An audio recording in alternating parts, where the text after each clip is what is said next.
Siapa orang yang berada di makom tajrid? Yang pertama sudah jelas, yaitu al-anbiya, para nabi. Para nabi, subhanallah ibu hadirin jemaah sekalian, Allah mengkhususkan beliau-beliau untuk hanya beribadah kepada Allah Subhanahu wa taala dan mengajak orang-orang untuk beribadah tanpa kasab, tanpa melakukan pekerjaan, tanpa harus mencari amaliyah. Kenapa? Karena Allah menyiapkan segala sesuatunya. Allah menghidupkan seseorang, Allah sudah siapkan rizkinya, entah itu dicari atau disediakan. Nah, para nabi itu disediakan.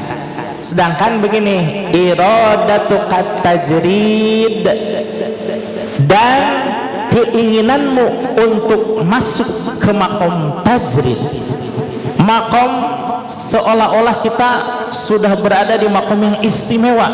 Karena yang istimewa itu pertama al-anbiya, para nabi, yang kedua al-auliya.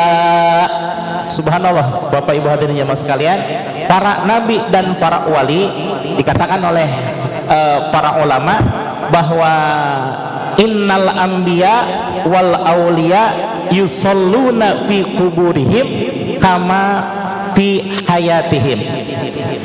Para nabi dan para wali itu melakukan sholat sebagaimana mereka melaksanakan sholat dalam kehidupannya, padahal sudah di alam kubur. Subhanallah, berarti dua golongan ini merupakan dua golongan yang diistimewakan oleh Allah Subhanahu wa taala. Para nabi, kata Allah, udah kamu mah ibadah saja, kamu mah dakwah saja, karena rezekimu sudah aku cukupkan. Ibu hadirin jamaah sekalian, kita kira-kira di makom tajrid apa makom asbab? Asbab. Kenapa? Karena kita belum mencapai sesuatu yang sudah ditetapkan oleh Allah. Kita masih harus bekerja, kita harus masih mencari pekerjaan, kita harus melakukan amaliyah-amaliyah kita sehingga kehidupan kita bisa tertopang karena adanya rizki, dan rizki itu untuk menopang ibadah kita. Sedangkan ma'a iqamatillahi, sedangkan Allah sudah menetapkan engkau di dalam iyyaka fil asbabi, ada pada makom asbab. Dan itu diperingati oleh Syekh Athaillah As-Sakandari bahwa melakukan sesuatu atau berharap berada di makom tajrid sedangkan kita masih ada di makom asbab, minasyahwatil khafiyati, itu merupakan syahwat yang lembut, keinginan-keinginan yang belum waktunya, keinginan yang masih mentah karena belum waktunya. Pun sebaliknya, wa iradatukal asbaba, dan keinginanmu untuk berada di makom asbab, ma'a iqamatillah, padahal Allah sudah menempatkan engkau di makom tajrid. Misalkan subhanallah, suatu saat ibu dan bapak Allah catatkan di dalam lauhul mahfuznya bahwa tercatat nama-nama ini dan itu berada dalam makom tajrid, maka subhanallah orang itu disiapkan rizkinya oleh Allah Subhanahu wa taala. Jangan lagi melakukan asbab, karena di situ Allah sudah memasukkan engkau ke dalam makom yang istimewa, yaitu waliullah. Sedangkan kita walinya wali apa ini? Wali daya. Wali daya ya. Wali murid banyak, wali kelas. Ini banyak siswa-siswa yang masuk dalam wali kelas ini ya. Subhanallah ya. Nah, andaikan ada orang yang berada di makom tajrid, tapi subhanallah dia masih untuk melakukan kasab, melakukan pekerjaan untuk mencari ma'isyah. In khitatun anil himmatil aliyah. Hati-hati para ikhwah semuanya, bahwa hal tersebut, keinginan untuk kembali ke makom asbab padahal sudah Allah tajridkan, itu inkhitatun, merupakan kemerosotan, kemunduran min himmatil aliyah, dari cita-cita yang luhur. Subhanallah ya. Bapak Ibu hadirin jamaah sekalian, ini Syekh Ibnu Athaillah As-Sakandari mengingatkan kepada kita semuanya untuk selalu mawas diri, untuk selalu sadar diri, kita kira-kira berada di makom apa? Apakah makom asbab yang harus bekerja, atau makom tajrid yang tidak usah bekerja tapi semata-mata beribadah kepada Allah. Bapak Ibu hadirin jamaah sekalian, kayaknya sih melihat dari wajah-wajah Bapak Ibu sekalian, ini insya Allah semuanya sedang berproses untuk makom tajrid. Amin, amin. Tapi yang harus kita waspadai adalah bahwa kita berada di dalam makom asbab, jangan sampai totorojolan. Totorojolan itu apa? Ingin terlihat oleh orang lain bahwa kita sudah ada di makom tajrid. Mohon maaf Bapak Ibu hadirin jamaah sekalian, kira-kira Ibu Bapak bisa menebak nggak saya profesi aslinya apa? Ada yang tahu? Ada yang tahu?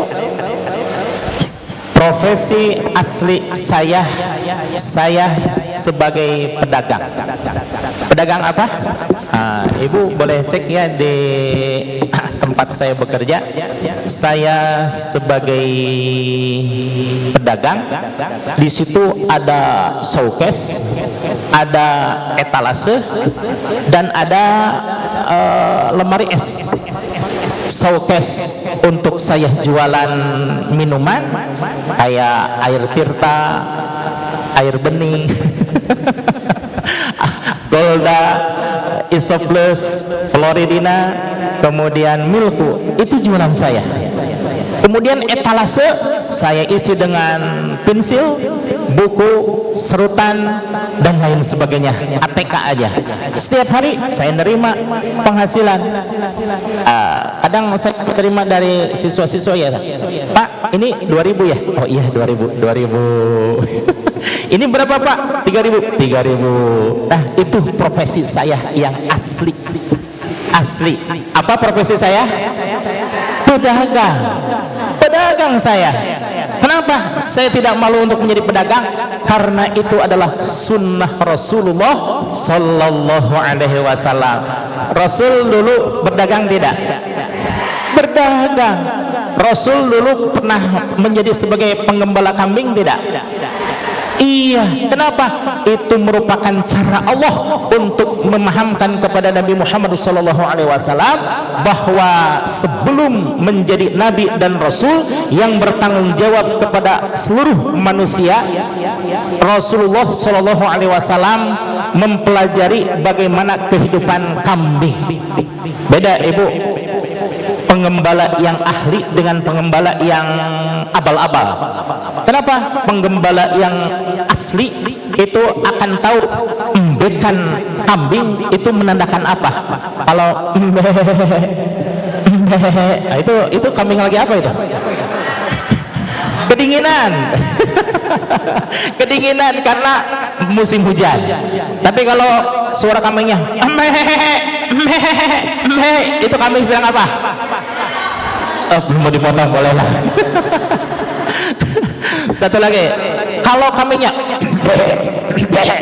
itu suara kambing apa itu? Suara kambing lagi birahi. Ya, nah penggembala yang ahli akan tahu bagaimana kambing dalam keadaan apapun dia mengkomunikasikan dengan suaranya. Maka Rasulullah Shallallahu Alaihi Wasallam dan semua para nabi itu Allah jadikan sebagai penggembala kambing, sebagai pembelajaran sebelum merawat dan berkhidmah kepada manusia. Dan Rasulullah Shallallahu Alaihi Wasallam lama sebagai seorang pedagang, tapi pedagang bukan pedagang antar RT, bukan Rasulullah. Rasul itu pedagang antar negara, ekspansi bisnisnya ke Bahrain, ke Yaman Selatan, ke Yatsrib dan lain sebagainya. Kenapa Rasulullah Shallallahu Alaihi Wasallam menjadikan pedagang? Allah ingin bahwa Nabi Muhammad Shallallahu Alaihi Wasallam sebagai super leader, super kaya raya, super yang memanage semuanya. Bayangkan ibu, Rasulullah Shallallahu Alaihi Wasallam pada saat menikah dengan siapa istrinya? Siti Khadijah.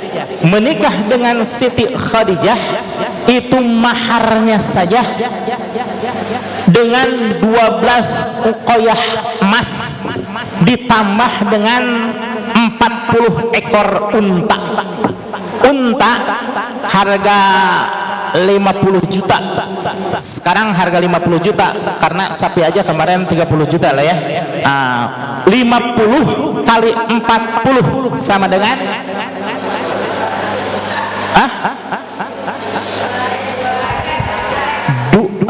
2 M, 2 miliar. Belum resepsinya, belum tadi uqayah emasnya, belum hidangan resepsinya dan lain sebagainya. Ada kali mungkin pernikahan Rasul habis 2,5 miliar.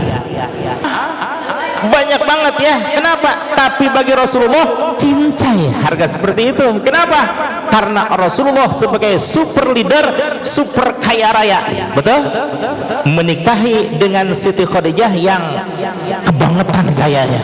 Kenapa kebangetan? Karena 1/3 kota Mekah pernah menjadi kekayaan Siti Khadijah. Allahu Akbar ya. Tapi kenapa Rasulullah Shallallahu Alaihi Wasallam di akhir hayatnya beliau dikatakan sebagai orang yang sederhana? Karena semuanya habis untuk li'i'la'i kalimatillah, li'izzatil Islam wal muslimin, untuk menegakkan kejayaan Islam dan kemajuan kaum muslimin wal muslimat. Andaikan dulu Rasulullah tidak mengorbankan hartanya, wallahu a'lam, Islam bisa sampai tidak ke Indonesia ini. Rasulullah Shallallahu Alaihi Wasallam dari Mekah kemudian hijrah ke Madinah, lalu disitu tersembunyilah sampai keluar Jazirah Arabiah, sampai menembus batas ke Afrika, menembus batas ke Eropa, menembus batas ke Australia, sampai ke Indonesia, sampai pula ke Kota Bogor, dan juga sampai ke Cilengsi ini. Alhamdulillah. Ya, subhanallah, mudah-mudahan kita semuanya bisa meneladani tentang akhlak dan juga mujahadahnya Rasulullah sallallahu alaihi wasallam.